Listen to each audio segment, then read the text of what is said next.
障害者の収入につなげたいと話していました。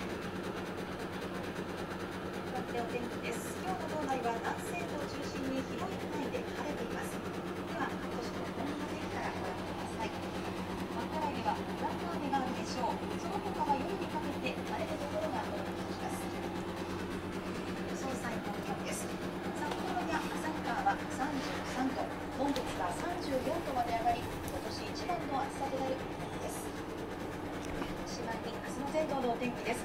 午前中は広い範囲で晴れますが、午後は